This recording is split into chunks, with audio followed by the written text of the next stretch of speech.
عالمی مالیاتی ادارے IMF نے ایک بار پھر پاکستان سے ڈو مور کا مطالبہ کر دیا۔ IMF نے پاکستان کو 1 ارب 20 کروڑ ڈالر کی قسط جاری کرتے ہوئے ترسیلات زر پر دی جانے والی سبسڈی ختم کرنے، نئے ٹیکسز کے نفاذ کے علاوہ 11 سخت ترین شرائط عائد کر دیں، جس کے بعد آنے والے دنوں میں پاکستانیوں پر نیا ٹیکس بم گرنے کے ساتھ ساتھ بیرون ملک مقیم پاکستانیوں کو حاصل مراحت میں مزید کمی کا امکان پیدا ہو گیا ہے۔ معاشی ماہرین کے مطابق IMF نے کمرشل بینکوں اور منی ٹرانسفر کمپنیوں کو 100 ارب روپے سے زائد کمیشن کی ادائیگی پر سوال اٹھاتے ہوئے ترسیلات زر کے نظام اور اس پر آنے والی لاگت کا مکمل جائزہ لینے کا مطالبہ کر دیا ہے۔ IMF کے مطابق پاکستان نے مختلف اسکیموں کے ذریعے قانونی چینل سے ترسیلات زر میں اضافہ تو کیا، مگر اس پر دی جانے والی سبسڈی اور کمیشن اس کے لیے باعث تشویش ہے۔ IMF نے حکومت پاکستان کو قرض پروگرام جاری رکھنے کے لیے ترسیلات زر کی لاگت کم کرنے، سبسڈی کے نظام میں شفافیت لانے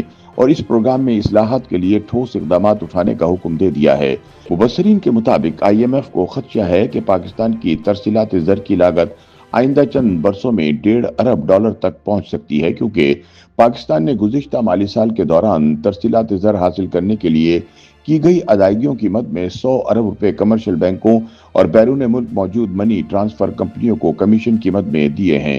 خیال رہے کہ ملک کی معیشت میں ریڑھ کی ہڈی کی حیثیت رکھنے والی ترسیلات زر پاکستان کے لیے غیر ملکی زر مبادلہ کا سب سے بڑا ذریعہ بن چکی ہے، کیونکہ موجودہ ملک کی معاشی اور سیاسی حالات اور مختلف وجوہات کی بنا پر غیر ملکی سرمایہ کار پاکستان میں سرمایہ کاری کرنے سے گریزاں ہیں، جبکہ پاکستان کو کبھی گندم تو کبھی چینی جیسی بنیادی کھانے پینے کی اشیاء بھی دوسرے ممالک سے خریدنی پڑتی ہیں، جس کی ادائیگی کے لیے ڈالر چاہیے ہوتے ہیں۔ برآمدات میں اضافہ نہ ہونے کی وجہ سے پاکستان کا غیر ملکی زر مبادلہ کے حصول کے لیے ترسیلات زر پر انحصار بڑھ گیا ہے۔ ماہرین کے مطابق مالی سال 2024-25 میں پاکستان کو بیرون ملک مقیم پاکستانیوں کی جانب سے ترسیلات زر کی مد میں 38 ارب 30 کروڑ ڈالر موصول ہوئے، جبکہ اس دوران پاکستان کی برآمدات 32 ارب ڈالر رہی، یعنی ترسیلات زر کی مد میں پاکستان میں برآمدات سے زیادہ زر مبادلہ آیا۔ تاہم اب IMF نے اس پر بھی قدغن لگانا شروع کر دی ہے۔ تاہم تجزیہ کاروں کا کہنا ہے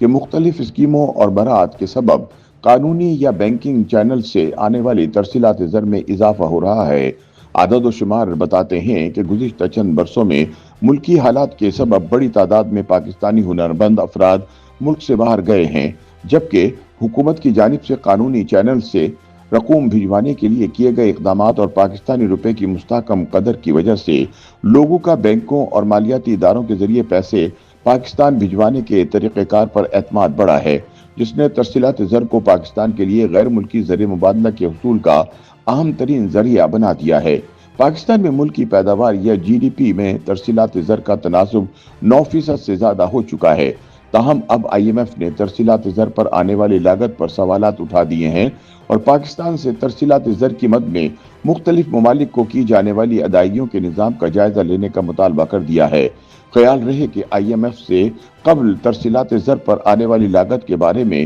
سینٹ کی کمیٹی برائے خزانہ بھی تشویش کا اظہار کر چکی ہے۔ کمیٹی ممبران کے مطابق موجودہ حکومتی پالیسی کے تحت ملک میں ترسیلات زر لانے والی کمپنیوں اور بینکوں کو ہر ٹرانزیکشن پر کمیشن دیا جا رہا ہے۔ اس سے رقم بھیجنے والے فرد کی بجائے بینکوں اور کمپنیوں کو زیادہ فائدہ ہو رہا ہے۔ تاہم اس میں قابل اعتراض بات یہ ہے کہ پاکستان کی جانب سے بیرون ممالک میں موجود ایجنٹس کو کمیشن کی مد میں فراہم کرنے والی رقم کا منظور کردہ بجٹ میں کہیں ذکر نہیں۔ اس حوالے سے IMF کا اعتراض بھی یہ ہے کہ بجٹ میں کمیشن کی ادائیگی کے لیے کوئی رقم مختص نہیں کی جاتی، بلکہ بعد میں خاموشی سے رقم جاری کر دی جاتی ہے، یعنی پروگرام کے مالیاتی لاگت ہی IMF کا مسئلہ ہے۔ واضح رہے کہ 2023 میں بیرون ملک مقیم پاکستانیوں کو ہنڈی اور حوالے کے مقابلے میں قانونی راستوں سے اپنے پاکستانی بینک اکاؤنٹس کے ذریعے رقم ٹرانسفر کرنے کے لیے فوری اور سادہ ڈیجیٹل ٹرانسفر نظام متعارف کروایا گیا تھا۔ نئے پروگرام کے تحت رقوم بھجوانے پر نہ صرف